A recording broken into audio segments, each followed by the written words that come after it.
প্রায় 10 দিন পর আস্তানায় ফিরলাম। আস্তানা মানে মজিদের mess, the new boarding house. Majid ওই বোর্ডিং হাউসে দীর্ঘদিন ধরে আছে। কলেজে যখন পড়তে আসে তখন এই অন্ধ গহ্বর খুঁজে বের করে। নামমাত্র ভাড়ায় একটা ঘর, সেই ঘরে একটা চৌকি, একটা টেবিল। চেয়ারের ব্যবস্থা নেই, কারণ চেয়ার পাতার জায়গা নেই। চৌকিতে একটা শীতল পাটি, শীত গ্রীষ্ম সব সময় পাতা থাকে। মশারিও খাটানো থাকে। প্রতিদিন মশারি তোলা এবং মশারি ফেলার সময় মজিদের নেই। তাকে সকাল থেকে রাত 11টা পর্যন্ত নানান ধান্দায় ঘুরতে হয়। প্রতি মাসে 3টি মানি অর্ডার করতে হয়, একটা দেশের বাড়িতে, একটা তার বিধবা বড় বোনের কাছে, এবং তৃতীয়টি আবুল কামাল বলে এক ভদ্রলোককে। এই ভদ্রলোক মজিদের কোনো আত্মীয় নন। তাকে প্রতি মাসে কেন টাকা পাঠাতে হয় তা মজিদ কখনো বলেনি। জিজ্ঞেস করলে হাসে। এইসব রহস্যের কারণেই মজিদকে আমার বেশ পছন্দ।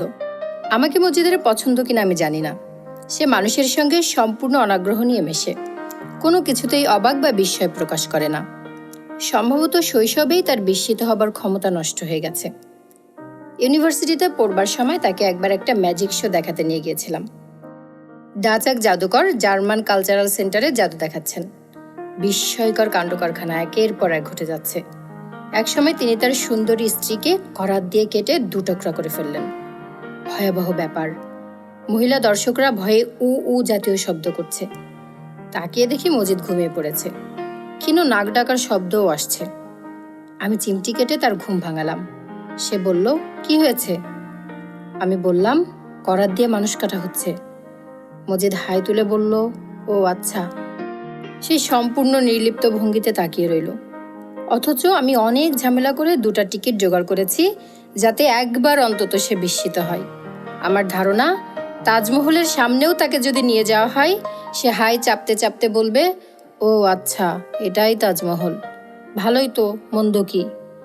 মজিদকে আমার একবার তাজমহল দেখানোর ইচ্ছা, শুধু দেখার জন্য সত্যি সত্যি সে কি করে, বা আসলেই কিছু করে কিনা। 10 দিন পর মজিদের সঙ্গে আমার দেখা। সে একবার মাত্র মাথা ঘুরিয়ে তাকালো। তার পরপরই পত্রিকা পড়তে লাগলো। বছরখানিক আগের বাসি একটা ম্যাগাজিন। একবার জিজ্ঞেস করলো না আমার খবর কি, আমি কেমন, এতদিন কোথায় ছিলাম। আমি বললাম, তোর খবর কি রে মজিদ? মজিদ এ প্রশ্নের উত্তর দিল না।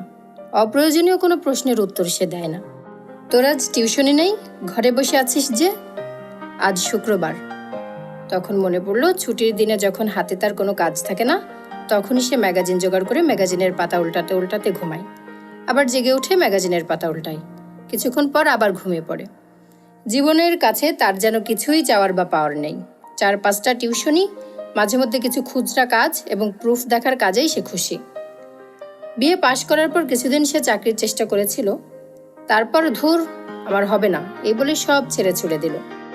আমি একবার বলেছিলাম, সারা জীবন এই করেই কাটাবি নাকি? সে বলল, অসুবিধা কি, তুই তো কিছু না করেই কাটাচ্ছিস। আমার অবস্থা ভিন্ন। আমার কোনো দায় দায়িত্ব নেই। তাছাড়া আমি একটা এক্সপেরিমেন্ট করছি, তুই তো কিছু করছিস না। মজিদ কিছুই বলল না। আমি ভেবেছিলাম একবার হয়তো জিজ্ঞেস করবে কিসের এক্সপেরিমেন্ট, তাও করল না। আসলেই তার জীবনে কোনো কৌতূহল নেই। রূপাকে অনেক বলে কয়ে একবার রাজি করেছিলাম, যাতে সে মজিদকে নিয়ে চিড়িয়াখানা থেকে ঘুরে আসে। আমার দেখার ইচ্ছা, একটি অসম্ভব রূপবতী এবং বুদ্ধিমতী মেয়েকে পাশে পেয়ে তার মনের ভাব কি হয়। আগের মতোই সে নির্লিপ্ত থাকে, নাকি জীবন সম্পর্কে খানিকটা হলেও আগ্রহী হয়। আমার প্রস্তাবে রূপা প্রথমে খুব রাগ করলো। চোখ তীক্ষ্ণ করে বলল, তুমি নিজে কখনো আমাকে নিয়ে চিড়িয়াখানায় গিয়েছো? চিনি না জানি না একটা ছেলেকে নিয়ে আমি যাব? তুমি আমাকে পেয়েছো কি? সে যতই রাগ করে আমি ততই হাসি। রূপাকে ঠান্ডা করার এই একটা পথ। সে যত রাগ করবে আমি তত হাসব। আমার হাসি দেখে আরও রাগ করবে, আমি আরও হাসব। সে হাল ছেড়ে দেবে। এবারও তাই হলো। সে মজিদকে নিয়ে যেতে রাজি হলো। আমি এক ছুটির দিনে মজিদকে বললাম, তুই চিড়িয়াখানা থেকে ঘুরে আয়। পত্রিকায় দেখলাম জিরাফ এসেছে। মজিদ বলল, জিরাফ দেখে কি হবে? কিছুই হবে না, তবু দেখে আয়। ইচ্ছা করছে না। আমার এক দুঃসম্পর্কের ফুফাতো বোন বেচারি চিড়িয়াখানা দেখার শখ, সঙ্গে কোনো পুরুষ মানুষ না থাকায় যেতে পারছে না। আমার আবার জন্তু জানোয়ার ভালো লাগে না, তুই তাকে নিয়ে যা। মজিদ বলল, আচ্ছা। আমার ধারণা ছিল রূপাকে দেখেই মজিদ একটা ধাক্কা খাবে। সেরকম কিছুই হলো না। রূপা গাড়ি নিয়ে এসেছিল। মজিদ গম্ভীর মুখে ড্রাইভারের পাশে বসল। রূপা হাসি মুখে বলল, আপনি সামনে বসেছেন কেন? পেছনে আসুন। দুজন গল্প করতে করতে যাই। মজিদ বলল, আচ্ছা। পেছনে এসে বসল। তার মুখ ভাবলেশহীন। একবার ভালো করে দেখলও না তার পাশে যে বসে আছে সে মানবী না অপ্সরী। ফিরে আসার পর জিজ্ঞেস করলাম, কেমন দেখলি? ভালোই। কথা হয়েছে রূপার সঙ্গে? কি কথা হলো? মনে নেই। আচ্ছা, রূপার পরনে কি রঙের শাড়ি ছিল বলতো? লক্ষ্য করিনি তো। আমি মজিদের সঙ্গে অনেক সময় কাটাই। রাতে তার সঙ্গে এক চৌকিতে ঘুমাই। তার কাছ থেকে শিখতে চেষ্টা করি কি করে আশেপাশের জগৎ সম্পর্কে পুরোপুরি নির্লিপ্ত হওয়া যায়। সাধু সন্ন্যাসীরা অনেক সাধনায় যে স্তরে পৌঁছেছেন, মজিদ সেই স্তরটি কি করে এত সহজে অতিক্রম করলো তা আমার জানতে ইচ্ছা করে। আমার বাবা তার খাতায় আমার জন্য যেসব উপদেশ লিখে রেখে গেছেন তার মধ্যে একটার শিরোনাম হচ্ছে নির্লিপ্ততা। তিনি লিখেছেন, নির্লিপ্ততা। পৃথিবীর সকল মহাপুরুষ এবং মহাজ্ঞানীরা এই জগৎকে মায়া বলিয়া অভিহিত করিয়াছেন। আমি আমার ক্ষুদ্র চিন্তা ও ক্ষুদ্র বিবেচনায় দেখিয়াছি আসলেই মায়া। স্বামী ও স্ত্রীর প্রেম যেমন মায়া বই কিছুই নয়, ভ্রাতা ও ভগ্নীর স্নেহ সম্পর্কও তাই। যে কারণে স্বার্থে আঘাত লাগিবা মাত্র স্বামী স্ত্রীর প্রেম বা ভ্রাতা ভগ্নীর ভালোবাসা কর্পূরের মতো উড়িয়া যায়। কাজেই তোমাকে পৃথিবীর সর্ববিষয়ে পুরোপুরি নির্লিপ্ত হইতে হইবে। কোনো কিছুর প্রতি তুমি যেমন আগ্রহ বোধ করিবে না, আবার অনাগ্রহ বোধ করিবে না। মানুষ মায়ার দাস। সেই দাসত্ব শৃঙ্খল তোমাকে ভাঙিতে হইবে। মানুষের অসাধ্য কিছুই নাই। চেষ্টা করিলে তুমি তা পারিবে। তোমার ভেতরে সেই ক্ষমতা আছে। সেই ক্ষমতা বিকাশের চেষ্টা আমি তোমায় শৈশবেই করিয়াছি। একই সঙ্গে তোমাকে আদর এবং অনাদর করা হইয়াছে। মাতার প্রবল ভালোবাসা হইতেও তুমি বঞ্চিত হইয়াছ। এই সমস্তই একটি বড় পরীক্ষার অংশ। এই পরীক্ষায় সফল কাম হইতে পারিলে প্রমাণ হইবে যে ইচ্ছা করিলে মহাপুরুষদের এই পৃথিবীতে তৈরি করা যায়। যদি একটি সাধারণ কুকুরকেও যথাযথ প্রশিক্ষণ দেওয়া যায়, সেই কুকুর শিকারী কুকুরে পরিণত হয়। একজন ভালো মানুষ পরিবেশের চাপে ভয়াবহ খুনিতে রূপান্তরিত হয়। যদি তাই হয়, তবে কেন আমরা আমাদের ইচ্ছা অনুযায়ী মানব সম্প্রদায় তৈরি করতে পারিব না? বাবা আমার ভেতর থেকে মায়া কাটানোর চেষ্টা করেছেন। শৈশবের কথা কিছু কিছু মনে আছে। একটা খেলনা আমার হয়তো খুব পছন্দ হলো। তিনি কিনে আনলেন। গভীর আনন্দে আমি আত্মহারা। তখন হঠাৎ বাবা বললেন, আচ্ছা আয়, এইবার এই খেলনাটা ভেঙে টুকরো টুকরো করে ফেলি। আমি বিস্মিত হয়ে বললাম, কেন? এমনি। বাবা একটা হাতুড়ি নিয়ে খেলনা ভাঙতে বসতেন। আমি কাঁদো চোখে তাকিয়ে দেখতাম। একবার খাঁচাই করে একটা টিয়া পাখি নিয়ে এলেন। কি সুন্দর সবুজ রং, লাল টুকটুকের ঠোঁট। আমি বললাম, বাবা আমরা কি এটা পুষবো? তিনি হাসি মুখে বললেন, হ্যাঁ। আনন্দে আমার চোখে পানি এসে গেল। আমি বললাম, টিয়া পাখি কি খায় বাবা? শুকনা মরিচ খায়। ঝাল লাগে না? না। একটা শুকনা মরিচ নিয়ে এসে দাও, দেখবে কিভাবে কপ কপ করে খাবে। আমি ছুটে গেলাম শুকনা মরিচ আনতে। মরিচ এনে দেখি বাবা টিয়া পাখিটা গলা টিপে মেরে ফেলেছেন। এমন সুন্দর একটা পাখি মরে পড়ে আছে। ভয়ঙ্কর একটা ধাক্কা লাগলো। বাবা বললেন, মন খারাপ করবি না, মৃত্যু হচ্ছে এ জগতের আদি সত্য। তিনি তার পুত্রের মন থেকে মায়া কাটাতে চেষ্টা করছেন। আর চেষ্টা কতটা সফল হয়েছে? মায়া কি কেটেছে? আমার তো মনে হয় না। এই যে মজিদ চুপচাপ বসে আছে, পত্রিকার পাতা উল্টাচ্ছে, কেন জানি বড় মায়া লাগছে তাকে দেখে। এই মায়া আমার বাবা শত ট্রেনিংয়েও কাটাতে পারেননি, অথচ মজিদ কোনো রকম ট্রেনিং ছাড়াই সব মায়া কাটিয়ে বসে আছে। মজিদকে ছাত্র হিসেবে পেলে বাবার লাভ হতো। মজিদ, কি? আমার হাতে একটা চাকরি আছে, করবি? কি চাকরি? কি চাকরি জানি না, আমার বড় ফুপা বলেছিলেন জোগাড় করে দিতে পারেন। তিনি আমাকে চেনেন কিভাবে? চেনেন না। চাকরিটা আমার জন্যে, তবে আমি তোকে পাইয়ে দিব। দরকার নেই। দরকার নেই কেন? টাকা পয়সা টানাটানি তো আর আগের মতো নেই। দেশে এবার থেকে আর টাকা পাঠাতে হবে না। কেন? বাবা মারা গেছেন। সে কি? আমি বিস্মিত চোখে তাকিয়ে রইলাম। মজিদ বলল, এত অবাক হচ্ছিস কেন? বুড়ো হয়েছে, মারা গেছে। কিছুদিন পর আর বোনটাকেও টাকা পাঠাতে হবে না। সেও কি মারা যাচ্ছে? না, তার ছেলে পাশ করে গেছে, বিএ পাশ করেছে, চাকরি বাকরি কিছু পেয়ে যাবে। তুই চাস না তোর একটা গতি হোক? আরে দূর দূর, ভালোই তো আছি। মজিদ হাই তুলল। আমি বললাম, ভাত খেয়েছিস? না, চল খেয়ে আসি। রাস্তায় নেমে মজিদ বলল, বিয়ে বাড়িটারি কিছু পাওয়া যায় কিনা খুঁজে দেখবি, বিরিয়ানি খেতে ইচ্ছা করছে। আমি বললাম, বিয়ে বাড়ি খুঁজতে হবে না, চল পুরনো ঢাকায় নিয়ে গিয়ে তোকে বিরিয়ানি খাওয়াবো, টাকা আছে। আবার অত দূর যাব? আজ ছুটির দিন ছিল, একটু হাঁটলেই বিয়ে বাড়ি পেয়ে যেতাম। তুই কি একটা বিয়ে করবি নাকি? আমি? আরে দূর দূর, বিয়ে করা মানে শতেক যন্ত্রণা, শতেক দায়িত্ব দায়িত্ব, ভালো লাগে না। সিগারেট খাবি? মজিদ হ্যাঁ না কিছুই বলল না। দিলে খাবে, না দিলে খাবে না। আমি রাস্তার মোড়ের দোকান থেকে সিগারেট কিনলাম। মজিদ নির্লিপ্ত ভঙ্গিতে টানছে। আমি বললাম, তুই দিন দিন কি হয়ে যাচ্ছিস বলতো? কি হচ্ছি? গাছ হয়ে যাচ্ছিস। সত্যি সত্যি গাছ হতে পারলে ভালোই হতো। আমরা রিক্সার খোঁজে বড় রাস্তা পর্যন্ত চলে এলাম।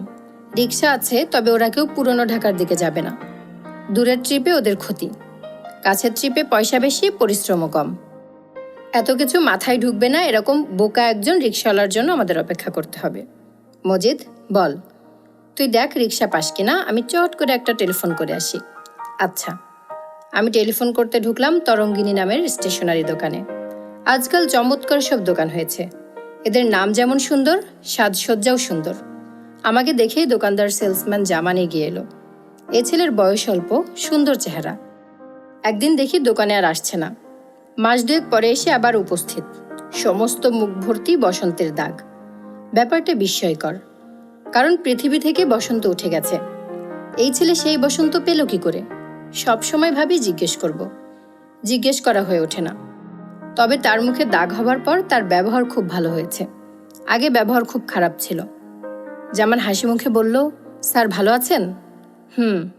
টেলিফোন করবেন? যদি টেলিফোনের ডায়াল টোন থাকে এবং টেলিফোনের চাবি থাকে তাহলে করব। 2টা টেলিফোন করব। এই যে 4 টাকা। টাকা দিয়ে সবসময় লজ্জা দেন স্যার। লজ্জার কিছু নেই। টেলিফোন শেষে আমি আপনাকে একটা কথা জিজ্ঞেস করব। প্রায়ই জিজ্ঞেস করব ভাবি, কিন্তু মনে থাকে না। আজ আপনি মনে করিয়ে দিবেন। জি আচ্ছা। আমার সামনে টেলিফোন দিয়ে জামান সরে গেল। এইটুকু ভদ্রতা আছে। অধিকাংশ দোকানেই টেলিফোন করতে দেয় না, টাকা দিয়েও না। যদিও দেয়, রিসিভারের আশেপাশে ঘুরঘুর করে কি কথা হচ্ছে শুনবার জন্য। হ্যালো, কে কথা বলছেন? তুমি কি মীরা? হ্যাঁ হ্যাঁ, আমি মীরা। আপনি কি? আমি বুঝতে পারছি আপনি টুটুল। আসল জন না, নকল জন। ওইদিন খট করে টেলিফোন নামিয়ে রাখলেন কেন? আমার অসম্ভব কষ্ট হয়েছিল। টেলিফোন নামিয়ে রাখিনি তো, হঠাৎ লাইন কেটে গেল। আমিও তাই ভেবেছিলাম। অনেকক্ষণ টেলিফোনের সামনে বসেছিলাম। লাইন কেটে গেলে তাহলে আবার করলেন না কেন? টাকা ছিল না। টাকা ছিল না মানে? আমি তো বিভিন্ন দোকান টোকান থেকে টেলিফোন করি, 2 টাকা পকেটে নিয়ে যাই। আরেকবার করতে হলে আরও 2 টাকা লাগবে, বুঝতে পারছো? পারছি। এখন আপনার সঙ্গে টাকা আছে তো? আছে। ওই দিন আপনার টেলিফোন পাওয়ার পর বাবাকে সব বললাম। বাবাকে তো চেনেন না, বাবা খুবই রাগী মানুষ। তিনি প্রথমে আমাদের দুজনকে খুব বকা দিলেন, আপনাকে রাস্তা থেকে তোলার জন্য এবং পথে নামিয়ে দেবার জন্য। তারপর? আচ্ছা, আপনি আমার কথা শুনছেন তো? হ্যাঁ, শুনছি। তারপর বাবা গাড়ি বের করে থানায় গেলেন। ফিরে এলেন মন খারাপ করে। মন খারাপ করে ফিরলেন কেন? কারণ ওসি সাহেব আপনার সম্পর্কে অদ্ভুত অদ্ভুত কথা বলেছেন। আপনি নাকি পাগল ধরনের, তার উপর কবি। আমি কবি? হ্যাঁ, আপনি যে কবিতার খাতাটা থানায় ফেলে এসেছিলেন, বাবা সেইটিও নিয়ে এসেছেন, তাই নাকি? হ্যাঁ, আমি সবগুলো কবিতা পড়েছি। কেমন লাগলো? ভালো, অসাধারণ। সবচেয়ে ভালো লাগলো কোনটা বলবো? আমার কিন্তু মুখস্থ। কবিতাটার নাম রাত্রি। পরীক্ষা নিচ্ছি, দেখি সত্যি সত্যি তোমার মুখস্থ কিনা। কবিতাটা বলো। মীরা সঙ্গে সঙ্গে আবৃত্তি করলো। অতন্দ্রিলা, ঘুমাওনি জানি, তাই চুপি চুপি গাঢ় রাত্রে শুয়ে বলি শোনো। সৌর তারা ছাওয়ায় বিছানায় সূক্ষ্ম জাল রাত্রের মশারি, কত দীর্ঘ দুজনার গেল সারাদিন আলাদা নিঃশ্বাসে। এতক্ষণে ছায়া ছায়া পাশে ছুঁই, কি আশ্চর্য দুজনে দুজনা। অতন্দ্রিলা, হঠাৎ কখন শুভ্র বিছানায় পড়ে জ্যোৎস্না, দেখি তুমি নেই। কবিতা সে আবৃত্তি করলো চমৎকার। আবৃত্তির শেষে ছোট্ট নিঃশ্বাস ফেলে বলল, কি বলতে পারলাম? হ্যাঁ পারলে। তোমার স্মৃতিশক্তি ভালো, তবে কবিতার সম্পর্কে কোনো ধারণা নেই। কেন? এটা কি ভালো কবিতা না? অবশ্যই ভালো, তবে আমার লেখা না, অমিয় চক্রবর্তীর।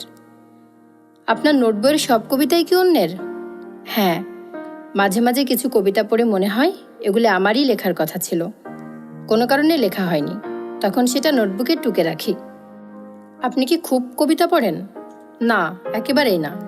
তবে আমার একজন বান্ধবী আছে, সে খুব পড়ে এবং জোর করে আমাকে কবিতা শোনায়। ওর নাম কি? ওর নাম রূপা, তবে আমি তাকে মাঝে মাঝে ময়ূরাক্ষী ডাকি।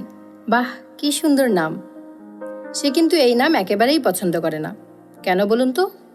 কারণ এই নামে এলিফ্যান্ট রোডে একটা জুতার দোকান আছে। মীরা খিলখিল করে হেসে উঠল, অনেকক্ষণ পর্যন্ত হাসল। মনে হলো মেয়েটা যে পরিবেশে বড় হচ্ছে সেই পরিবেশে কেউ রসিকতা করে না, সবাই গম্ভীর হয়ে থাকে। সামান্য রসিকতাই এই কারণেই এতক্ষণ ধরে হাসছে। হ্যালো, আপনি কিন্তু টেলিফোন রাখবেন না। আচ্ছা, রাখবো না।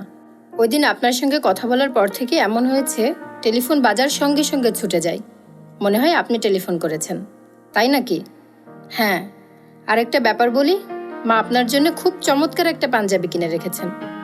ওই পাঞ্জাবিটা নেওয়ার জন্য হলেও আপনাকে আমাদের বাসায় আসতে হবে। আসবো।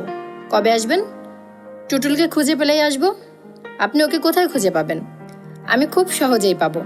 হারানো জিনিস খুঁজে পাওয়ার ব্যাপারে আমার খুব নামডাক আছে। আচ্ছা, ওই দিন আপনি কি করে বললেন যে টুটুল ভাইয়ের কপালে কাটা দাগ আছে? আমার কিছু সুপার ন্যাচারাল ক্ষমতা আছে, আমি মাঝে মাঝে অনেক কিছু বলতে পারি।